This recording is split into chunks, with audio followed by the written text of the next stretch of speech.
ശബരിമലയിൽ ഭക്തജന തിരക്ക് തുടരുകയാണ്. തിരക്ക് കണക്കിലെടുത്ത് മണ്ഡലപൂജയുടെ പ്രധാന ദിവസങ്ങളായ 25-നും 26-നും വെർച്വൽ ക്യൂ പരിമിതപ്പെടുത്തി. ഈ ദിവസങ്ങളിൽ സ്പോട്ട് ബുക്കിംഗിനും കർശന നിയന്ത്രണം ഏർപ്പെടുത്തിയിട്ടുണ്ട്. തങ്കയങ്കി ചാർത്തി ദീപാരാധനയുള്ള ഡിസംബർ 25-നും മണ്ഡലപൂജ നടക്കുന്ന 26-നുമാണ് നിയന്ത്രണങ്ങൾ. ശബരിമലയിൽ ഭക്തർക്ക് നിയന്ത്രണം ഏർപ്പെടുത്തിയിരിക്കുന്നത്. 25-ന് വെർച്വൽ ക്യൂ വഴി 50,000 പേർക്ക് മാത്രമാണ് ദർശനം നടത്താനാവുക. ഈ 2 ദിവസങ്ങളിലും 5,000 പേർക്ക് മാത്രമേ സ്പോട്ട് ബുക്കിംഗിന് അനുവാദമുള്ളൂ. മകരവിളക്കിനോടനുബന്ധിച്ച് ജനുവരി 12, 13, 14 തീയതികളിലും വെർച്വൽ ക്യൂ പരിമിതപ്പെടുത്തിയിട്ടുണ്ട്. തങ്കയങ്കി ചാർത്തി ദീപാരാധനയുള്ള ഡിസംബർ 25-നും മണ്ഡലപൂജ നടക്കുന്ന 26-നുമാണ് ശബരിമലയിൽ ഭക്തജനങ്ങൾക്ക് നിയന്ത്രണം ഏർപ്പെടുത്തിയിരിക്കുന്നത്.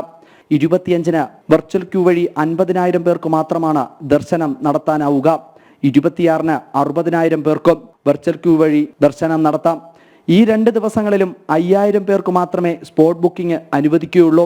മകരവിളക്കിനോടനുബന്ധിച്ച് ജനുവരി 12, 13, 14 തീയതികളിലും വെർച്വൽ ക്യൂ നിജപ്പെടുത്തിയിട്ടുണ്ട്.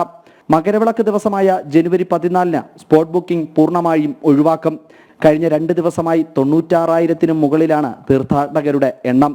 വരും ദിവസങ്ങളിൽ ഇനിയും ഭക്തജന തിരക്കുണ്ടാകുമെന്നതാണ് ദേവസ്വം ബോർഡും പോലീസും കണക്കുകൂട്ടുന്നത്. ജനം സന്നിധാനം.